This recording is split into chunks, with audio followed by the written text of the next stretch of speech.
kind of all over. I have a song with singing and crying, and then a beautiful 24 years of pictures and more crying. So this is going to be relatively hard for me to think this up. But before we get everything started, I want to thank Mark and Jill Halling and the Halling family for putting this all together for us so we can get together and have a good time. As well as Dwayne Gavin for making sure we get set up and we have a good time. And this beautiful display of elegance was put together by Tawny Thomas. And I would like to thank her as well. And anyone else that had a part in making sure this whole thing was set up for these two beautiful people. But with no further ado, you know, for the past like month and a half, 2 months, people tell me, Chad, did you write a best man speech? You're supposed to write it and type it down. And you're supposed to give it to them, frames and things. And I'm like, look, I love him, I love her, I can go off the top of my head and it'll probably work out all right? So we're going to start off with how I met this knucklehead here.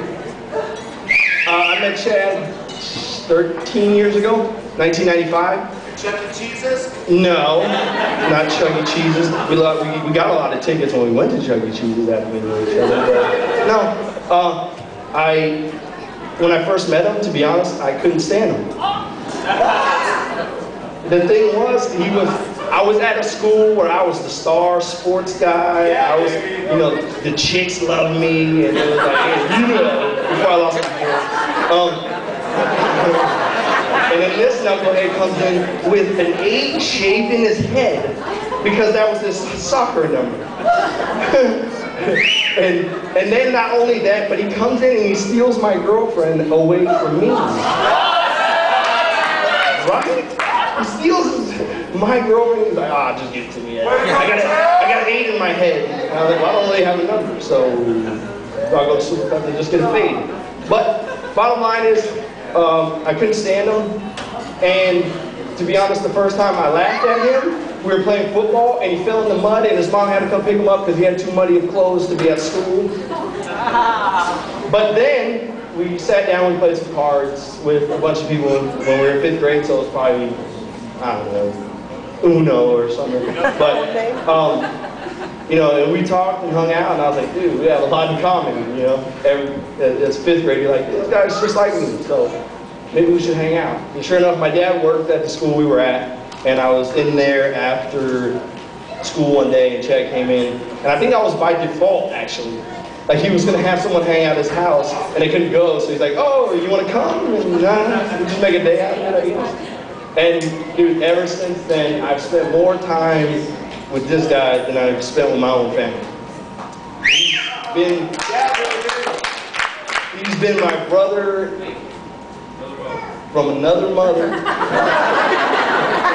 for as long as I can remember. We've been through everything, through girls, through trips, through school, through states, through whatever. We've been together as friends for as long as I can remember. And, you know, as far as just being a person, we're completely opposites. I don't have a problem talking to anybody, being stupid, outlandish, talking nonsense. Whereas him, he sits at home and only watches TV and just hangs out. You know? But he's the nicest guy you'll ever meet in your entire life. And, you know, I could not have asked for a better brother, friend, whatever the case may be. He's one of the greatest people that I know. And, as far as Erin goes, she already told you the story. I think mine's a little funnier. We were at a little shindig, a little gathering, if you will. And we walked in, we were hanging out. Like I said, I don't have a problem going up to people. Chad said, oh, that chick is cute. Introduced me to her. I said, cool, let's make it happen. So I went over, I said, yo, I heard you play volleyball. Me too, high five. And next thing you know, we're kicking it off, whatever. I'm like, but look, I'm going to need you to meet this guy, and he's a cool guy, and I'm just going to go to the bathroom real quick, and I'll be right back, and you guys can, you know, you guys can hang out. Get to know each other, check out your interests, make it happen. So I went to the bathroom. That went well. I came back. I came back, and so I tell Chad standing there by himself. I'm like, what's the matter with you, dude? I thought you wanted me to introduce you, to the cute girl at that time. And he said, yeah, as soon as you left, she said she got to go find her friends. Oh, she gave you the "I'll be back never" line.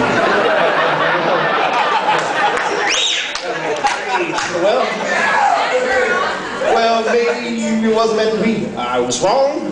No money for me. Yeah. But a year and a half later, I guess it was, they hang out at the Pioneer Day. I guess it's the second July 4th in Utah style. Oh, 24th. No, I know, but it's like the July 4th of Utah, right? That's what Chad said. So, I didn't, not July 4th in general. But bottom line is they met, they had a good time, they realized they had a lot in common, and I guess the rest is history. But before I get out of here, I want these two to have a moment. Or not get out of here, but before I sit down. There's going to be a moment that you guys need to have, so I need you to stand up. Stand up. Stand up. No, there's another moment to be had. So I'm going to go ahead and I'm going to need you to place your hand out. Come on, be firm with it. And I'm going to need you to place your hand on top of hers. No, it's not. And I want you to cherish this moment. I want you to feel the energy that's coming through. And I want you to realize that this is going to be the last time for the rest of your life that you're going to have the upper hand.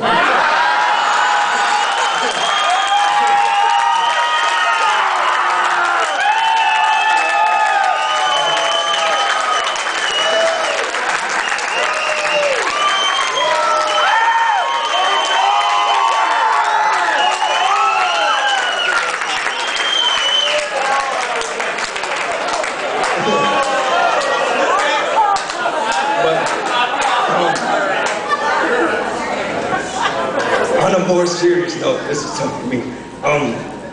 There's few people that you meet in your life that Right out, baby. It's okay. We love you.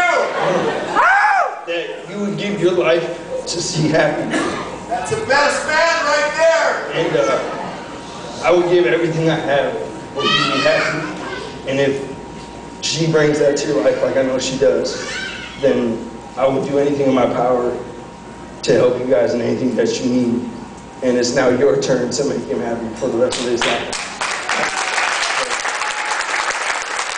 Let's raise him up. And to the bride and groom, I hope I can be up here in 50 years on your 50th anniversary. Try not to cry. And I love you guys, and let's have a good time and party.